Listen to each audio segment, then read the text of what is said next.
వైకా jewellers వెలలేని Vaibhogam తరుగులేని నమ్మకం. ఇప్పుడు మన కాకినాడలో డిసెంబర్ 5న ఘనంగా ప్రారంభం కాబోతోంది. నమస్తే అన్వర్ గారు. లా ఆఫ్ అట్రాక్షన్ 16th బ్యాచ్కి ఎంటర్ అవబోతున్నాము. 15 బ్యాచెస్ స్టూడెంట్స్ కనుక మనం చూస్తే ఫీడ్బ్యాక్స్ నేను లైవ్లో కొన్ని చూశాను, కొన్ని క్లాస్లో అటెండ్ అయ్యి చెప్పిన వాళ్ళవి చూశాను, కొంతమందిని ప్రాక్టికల్గా నా దగ్గరకు వచ్చి మాట్లాడిన వాళ్ళే విన్నాను. ఒక్కొక్కలా ఇంపాక్ట్ అయ్యారని చెప్పొచ్చండి. ఎందుకంటే positive energy, positive aura, black అయిన మనీ, బ్లాక్ అయిన ఏవైతే ప్రాపర్టీస్ ఉంటుంటాయో, కోర్ట్ ఇష్యూస్ ఉంటుంటాయో, వివాహ సంబంధాలకు సంబంధించి ఎవరికైతే ప్రాబ్లమ్స్ ఉంటుంటాయో వాటన్నింటి క్లియర్ అయ్యాయి. చాలా క్లారిటీ వచ్చింది. మాకు ఏ విధంగా లైఫ్లో ముందుకు వెళ్ళాలో, గ్రో అవ్వాలో అర్థమైందని చెప్పిన వాళ్ళు కోకొల్లని చెప్పొచ్చు. First of all happy congratulations. So 16th బ్యాచ్లోకి వెళ్ళే ముందు అందరూ అడిగేది ఏంటంటే ఏ విధంగా బిజినెస్లో ఇంపాక్ట్ అయ్యేలా ఉండాలంటే లా ఆఫ్ అట్రాక్షన్ ఏం చెప్తుంది, మాటలే డబ్బుల్ని సంపాదిస్తాయని చెప్తూ ఉంటాం కాబట్టి సో ఒకసారి దాని గురించి. ఎస్, మీరు ఇప్పుడు అడుగుతాడుతో క్వశ్చన్ అడిగారండి. బిజినెస్ అంటే బిజినెస్లో పీపుల్ని ఎలా ఇంపాక్ట్ చేయాలి, డబ్బు ఎక్కడి నుంచి వస్తుంది అంటే లా ఆఫ్ అట్రాక్షన్ ఏం చెప్తుంది అంటే డబ్బు ఎక్కడ కూడా ఆకాశం నుంచి చెట్ల నుంచి సడన్గా ఊడిపడదండి. డబ్బు ఎక్కడి నుంచి వస్తుంది అంటే పీపుల్ నుంచి వస్తుంది. సో మనకి ఎప్పుడైనా అంటే మనకు వచ్చేది కూడా పీపుల్ నుంచి డబ్బు వస్తుంది. సో డబ్బు రావాలి అంటే పీపుల్ని మనం జాగ్రత్తగా డీల్ చేయాలి. నేనేమంటానంటే handling people is equal to handling గ్లాస్వేర్ని ఎంత జాగ్రత్తగా హ్యాండిల్ చేస్తామో పీపుల్ని కూడా అంతే జాగ్రత్తగా హ్యాండిల్ చేయాలి. సో చాలామందికి అది తెలియక అంటే తెలియకుండా చాలామంది తెలియకుండానే రాంగ్ హ్యాండిల్ చేస్తారు. సో ఈరోజు నేను చెప్పే లా ఆఫ్ అట్రాక్షన్ ఇప్పటివరకు మన మనీని ఎలా అట్రాక్ట్ చెప్పాం అంటే చాలా వీడియోస్లో. ఇప్పుడు పీపుల్ని ఎలా అట్రాక్ట్ చేయాలో చెప్తాను అన్నమాట. ఎందుకంటే డబ్బు వచ్చేది పీపుల్ నుంచే. ఇక్కడ ఒక పాయింట్ చెప్తానండి. యూనివర్స్ నుంచి డబ్బు వస్తుంది, పీపుల్ ద్వారా డబ్బు వస్తుంది. అంటే మన ఇంట్లో ట్యాంక్ ఉంటుంది, ట్యాప్ ఉంటుంది. నేను అందరిని అడుగుతాను, ఇంట్లో కొలాయి నుంచి వాటర్ వస్తుందా, కొలాయి ద్వారా వాటర్ వస్తుందా? కొలాయి ద్వారా వాటర్ వస్తుంది. మరి ఎక్కడి నుంచి వాటర్ వస్తుంది? పైన ట్యాంక్ నుంచి వాటర్ వస్తుంది. సో యూనివర్స్ నుంచి డబ్బు వస్తుంది, పీపుల్ ద్వారా డబ్బు వస్తుంది. అంటే యూనివర్స్ ఏంటి ట్యాంకు, ఇక్కడ పీపుల్ అనేది ట్యాప్ అనమాట. సో ఆ విధంగా అయితే మరి అలాంటి పీపుల్ని డీల్ చేయాలంటే కొన్ని టెక్నిక్స్ ఉన్నాయన్నమాట. సో డేల్ కార్నెగీ ఇలాంటి వాళ్ళు చాలామంది నేను పుస్తకాలు చదివి వాళ్ళ ట్రైనింగ్స్ కూడా నేను ట్రైనింగ్ తీసుకున్నాను అనమాట. డేల్ కార్నెగీ ప్రపంచంలో ద టాప్ మోస్ట్ కంటెంట్ అండి. అంటే అలాంటి డేల్ కార్నెగీ ట్రైనింగ్ ఇన్స్టిట్యూట్లో నేను ట్రైన్ అయ్యాను. How to influence people and impact people. అందులో కొన్ని పవర్ఫుల్ టెక్నిక్స్ చెప్తాను. ఫస్ట్ పాయింట్ ఈరోజు నేను చెప్పేది అంటే how to impact people in first 5 minutes. First 5 minutesలో పీపుల్ని ఎలా ఇంపాక్ట్ చేయాలి. ఒక మిత్ ఉంటుంది, అందరూ జాగ్రత్తగా ఉండండి. ఇది చాలా రాంగ్ కొటేషన్ అనమాట. అంటే first impression is best impression అంటారు, కానీ అది రాంగ్ అండి, గుర్తుపెట్టుకోండి. అది అబ్సల్యూట్లీ రాంగ్. నా క్లాసెస్కి వస్తే నేను రాంగ్ అని ప్రూవ్ చేస్తాను కూడా.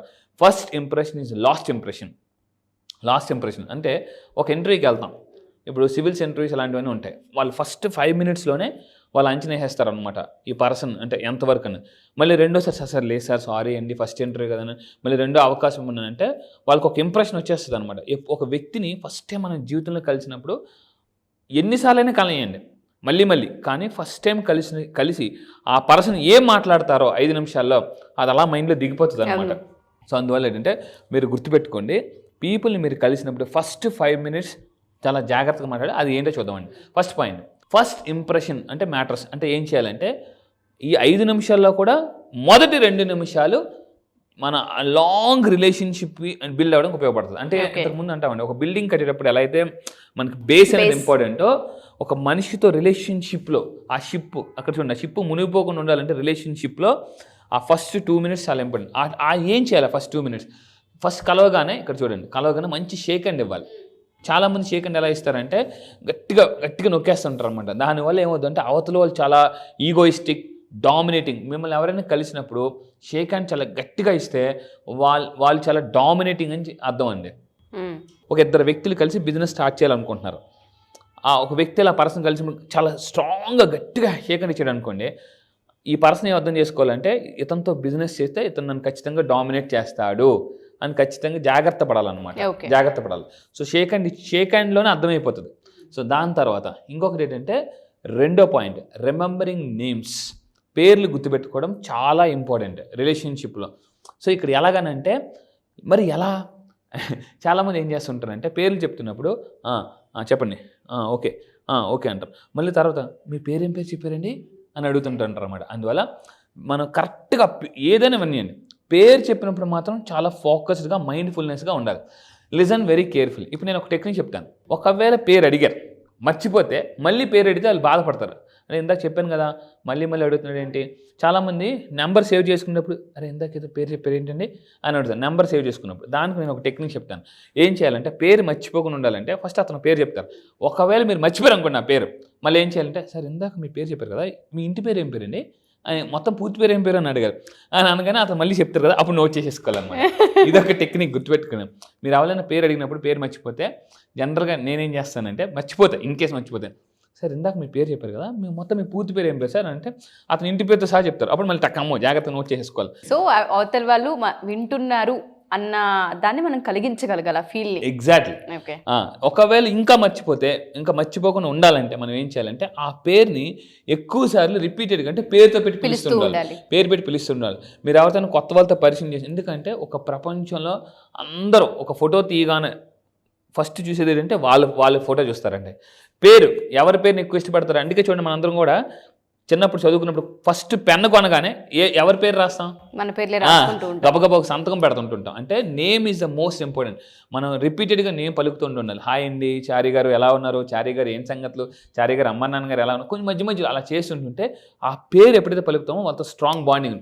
Next effective body language, third one అండి. ఎవరితో మాట్లాడేటప్పుడు చేతులు కట్టుకొని కూర్చోకూడదు. చాలామంది చేసే తప్పు ఏంటంటే అవతల వాళ్ళతో మాట్లాడేటప్పుడు చేతులు కట్టుకొని కూర్చుంటారు.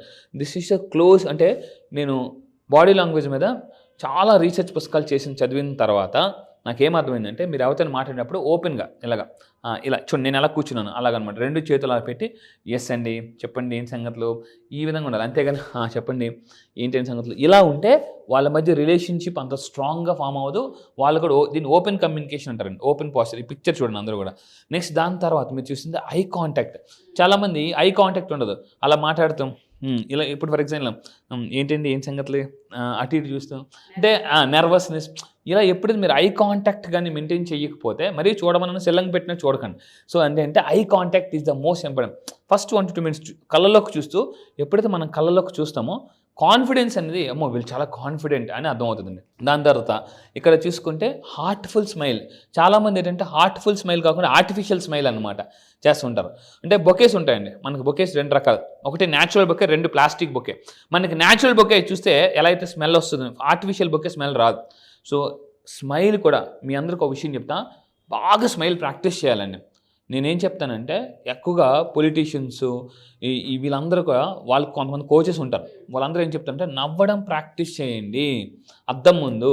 మనం అందుకే అప్పుడప్పుడు నవ్వడం మర్చిపోతాం. అందుకే ఫోటోగ్రాఫర్ వచ్చినప్పుడు సార్ స్మైల్ ప్లీజ్ అనేసి అంటాడండి. వాళ్ళు నవ్వుతేనే అంటే ఫోటో తీసుకున్నప్పుడు కూడా నవ్వాలనే విషయం కూడా మనం మర్చిపోతుంటుంటాం. సో అందువల్ల గుర్తుపెట్టుకోండి, స్మైల్స్ గో మైల్స్. కింద కామెంట్ బాక్స్లో టైప్ చేయండి మై స్మైల్ గో మైల్స్. మళ్ళీ చెప్తున్నా, కింద కామెంట్ బాక్స్లో మీరు టైప్ చేయండి మై స్మైల్స్ గో మైల్స్.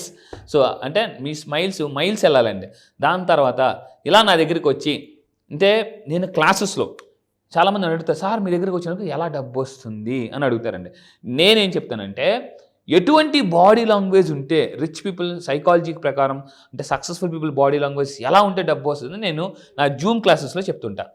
అయితే అలా నా దగ్గరికి వచ్చి నేర్చుకున్న వాళ్ళు 15th బ్యాచ్ రీసెంట్గా బ్యాచ్ నుంచి అండి మీరు చూస్తే I'm very happy to inform you 15th batch doctor Nirmala Devi garu.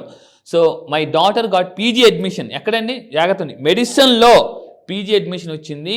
So కాలిఫోర్నియాలో, అమెరికాలో కాలిఫోర్నియా యూనివర్సిటీలో నేను చెప్పిన టెక్నిక్స్ ద్వారా వాళ్ళు మెడిటేషన్ చేశారు. మన రీసెంట్గా కార్తీక పౌర్ణమి బ్యాచ్ చేసామండి, మన స్పెషల్ బ్యాచ్. నేను చెప్పిన కార్తీక పౌర్ణమి మెడిటేషన్స్ ఇలాంటివన్నీ టెక్నిక్స్ చేయడం వల్ల వాళ్ళ అమ్మాయికి ఎక్కడండి అమెరికాలో, అది కూడా డాక్టర్ సీట్. మీకు తెలిసి డాక్టర్ సీట్ ఎంత ఎక్స్పెన్సివ్. సో ఇంకోటి ఏంటంటే 12th బ్యాచ్ నుంచి ఇంకొక అతను రిలయన్స్ మోహన్ గారు అని చెప్పేసి రిలయన్స్లో వర్క్ చేస్తున్నారు. సో నేను చెప్పిన ఈ కార్తీక పౌర్ణమి మెడిటేషన్ వల్ల I had purchase emerald necklace to my daughter. So మీరు అబ్జర్వ్ చేస్తే అండి నా క్లాసెస్కి వచ్చిన తర్వాత, ఎందుకంటే గురువు లేని విద్య గుడ్డి విద్య, మీరు ఏదో ఓన్గా ప్రాక్టీస్ చేయడం వల్ల ఏముంటుందంటే అక్కడ అంత గైడెన్స్ దొరకదు. చిన్న మిస్టేక్స్ అప్పుడప్పుడు ఎలా ఉంటుందంటే చిన్న మిస్టేక్స్. ఇప్పుడు ఒక కొండ ఉంటుందండి, కొండలో రోజు ఒక అతను వాటర్ పోస్తున్నాడు, కానీ దానికి హోల్స్ ఉన్నాయనుకోండి, ఎలా అయితే వాటర్ లీక్ అయిపోద్దో, అంటే కన్నాలున్న బకెట్ న్యూతులు వేసి తోడితే పైకి వచ్చేసరికి ఎలా అయితే వాటర్ ఉండదో, చాలామంది అంటే క్లాసెస్కి అటెండ్ అవ్వకుండా ఓన్గా ప్రాక్టీస్ చేయడం వల్ల కొన్ని మిస్టేక్స్ జరుగుతున్నాయి. అలాంటి వాటి వల్ల కూడా చాలామందికి మేనిఫెస్టేషన్ జరగడం లేదు. అయితే ఇంకొకటి ఏంటంటే ఇంకో చాలా అద్భుతమైన పాయింట్, దీన్ని NLPలో ఏమంటారంటే దీన్ని చాలా చాలా యాంకరింగ్ అంటారండి. యాంకరింగ్, మిర్రరింగ్ అని కూడా అంటారు. మెయిన్గా మిర్రరింగ్ అంటే ఒక వ్యక్తితో మనం మాట్లాడేటప్పుడు ఆ వ్యక్తిలో ఉన్న కామన్ ఇంట్రెస్ట్ ఏంటి. మీరు బుక్స్ చదువుతారా? అయ్యో నేను బుక్స్ చదువుతానండి, సూపర్ అండి. ఫస్ట్ వాళ్ళ ఇంట్రెస్ట్లు తెలుసుకుని వాళ్ళ ఇంట్రెస్ట్ తగ్గట్టుగా మనం మాట్లాడాలి. అది నిజంగా ఉంటే మాట్లాడాలి. అంతేగాని మీరు అంటే ఇప్పుడు ఫర్ ఎగ్జాంపుల్ ఎవరైనా నాకు పుస్తకాలంటే ఇంట్రెస్ట్ అంటే అవునా నాకు పుస్తకాలు ఇంట్రెస్ట్, వాళ్ళు సడన్గా కూర్చొని అయితే ఏ పుస్తకం చదివారు అంటే అది అప్పుడు తెలిసిపోతుంది. అంటే జెన్యున్గా చెప్పాలి. అంటే మీరు మాట్లాడుతున్నప్పుడు వాళ్ళ ఉన్న ఇంట్రెస్ట్ ఏంటి అది మనం తెలుసుకోవాలండి. ఆ కామన్ క్వాలిటీస్ మీద ఎప్పుడైతే మనం ఫోకస్ పెడతామో మనం ఆటోమేటిక్గా సక్సెస్ అవుతామండి. రీసెంట్గా నేను ఒక చదివిన పుస్తకంలో ఒక మనిషి సక్సెస్ అవ్వాలంటే అంటే రిలేషన్షిప్లో ఉండాలి అని అంటే ఫోకస్ ఉందండి. సో అంటే ఫోకస్ అనేది నీకు ఎలా చేయాలో చాలామందికి తెలియదు. ఫర్ ఎగ్జాంపుల్ చాలామంది విజువలేషన్లో ఫోకస్ ఉండదు. మెడిటేషన్ చేసేటప్పుడు ఎలా ఉంటుందంటే బాగా పాతబడిపోయిన బావిని తవ్వితే చెంబులు మట్టలు తప్పలు లేకపోతే బయటకు వస్తుంటాయి. మెడిటేషన్లో కూర్చునేటప్పుడు అన్నీ గుర్తుకొచ్చేస్తుంటుంటాయి, పడుకునేటప్పుడు గుర్తుకొచ్చేస్తుంటాయి. కొంతమందికి నిద్ర పట్టదు. నా క్లాసెస్లో ఏం చేస్తుంటానంటే హిప్నోటిజం నేర్పిస్తాను. దాని తర్వాత అంటే లైక్ పడుకునేటప్పుడు ఎలా పడుకోవాలి, ఏమనుకుని పడుకుంటే ఫోకస్ పెరుగుతుంది, మనం గోల్ వైపు ఎలా ఫోకస్ పెట్టాలి, ఇలాంటివన్నీ నేను క్లాసెస్లో నేర్పిస్తుంటానండి. క్లాస్ ఎప్పుడు ఉంటుందండి? క్లాసెస్ వచ్చేసి December 9th నుంచి ఉంటుందండి. December 9 నుంచి ఈసారి జరగబోయే బ్యాచ్ మళ్ళీ చెప్తున్నానండి. లాస్ట్ పంచ్ మనదైతే కిక్ వేరప్ప అన్నట్టు లాస్ట్ ఇయర్లో మనం కానీ ఆ డబ్బుని కొడితే ఫైనాన్షియల్ అంటే ఇయర్ని కానీ అంటే December ఇయర్ క్లోజింగ్ అండి. మీరు 2024లో ఏదైనా మిస్ అయ్యారా ఈ December మంత్లో కానీ మీరు కానీ మేనిఫెస్టేషన్ చేస్తే ఇయర్ మొత్తం ఆ సినిమాలు ముఠామేస్త్రి సినిమాలు చిరంజీవి గారు చెప్తారు అక్కడ అది ఇక్కడ ఇది లెవెల్ అయిపోయింది అంటారు కదా. సో ఈ 11 నెలల్లో ఒక లెక్క, ఈ ఒక్క నెల ఒక లెక్క. సో నేను మళ్ళీ చెప్తున్నానండి, ఇయర్ని మనం ఎండింగ్ అద్భుతంగా క్లోజ్ చేద్దాం. సో స్టార్టింగ్ ఎలా ఉస్సేన్ బోల్ట్ ఒక మాట అంటారండి, స్టార్టింగ్ ఎలా చేసామనేది కాదు ఎండింగ్ ఎలా చేసామనేది ఇంపార్టెంట్. సో ఇయర్ని ఎలా స్టార్ట్ చేసామనేది కాదు ఇయర్ని ఎలా ఎండ్ చేసామనేది ఇంపార్టెంట్. పొటెన్షియల్గా బాగా అంటే ఇక్కడ హనుమంతుడి యొక్క పవర్స్ ఎందుకు అంత పవర్స్ వచ్చాయి అనేది ఎందుకు నెక్స్ట్ వీడియోలో నేను ఇంకా బాగా చెప్తాను. హనుమంతుడు ఏమి ఇంకా పవర్స్ ఉన్నాయి, ఏ క్వాలిటీస్ ఉండడం వల్ల మనం కూడా అంత వ్యక్తిగా కాదు శక్తిగా అవుతామండి. సో ఈ క్లాసెస్ అన్ని కూడా నేను చెప్పబోయేది December 9 అండి. మళ్ళీ చెప్తున్నాను, December 9 నుంచి నెక్స్ట్ బ్యాచ్ జరగబోతుంది. కింద స్క్రోల్ అవుతున్న నెంబర్కి మీరు ఇమీడియట్గా కాంటాక్ట్ అవ్వండి. ఆలస్యం అమృతం విషయం గుర్తుపెట్టుకోండి. సో ఆలస్యం చేయొద్దు, ఇమీడియట్గా యాక్షన్ తీసుకోండి. యూనివర్స్ కూడా యాక్షన్ తీసుకునే వాళ్ళకి సపోర్ట్ చేస్తుంది. సో ఈసారి బ్యాచ్ వెరీ స్పెషల్ బ్యాచ్ అని చెప్తాను నేను. December 9th అవునండి, universal number. And be the first. ఎప్పుడు మీరు ఫస్ట్ ఉండాలని కోరుకుంటాను. ఇందాక మీరు అన్నట్లు ఆలస్యం అమృతం విషయం చెప్పి జీవితంలో సక్సెస్ అవ్వాలి అని అంటే ఎప్పుడు ఫస్ట్ ఉండాలనేటువంటి ఆ మైండ్ సెట్ కూడా ఉండాలి. మనలో ఉండేటువంటి పొటెన్షియల్ని అప్పుడు మాత్రమే మనం బలంగా అంచనా వేయగలుగుతాము. సో ముందే ఎన్రోల్ చేసుకోండి, ఫస్ట్ ఉండండి ఎప్పుడు కూడా క్లాస్లో కూడా. Anyway sir, thank you so much Anwar గారు. Thank you sir, thank you.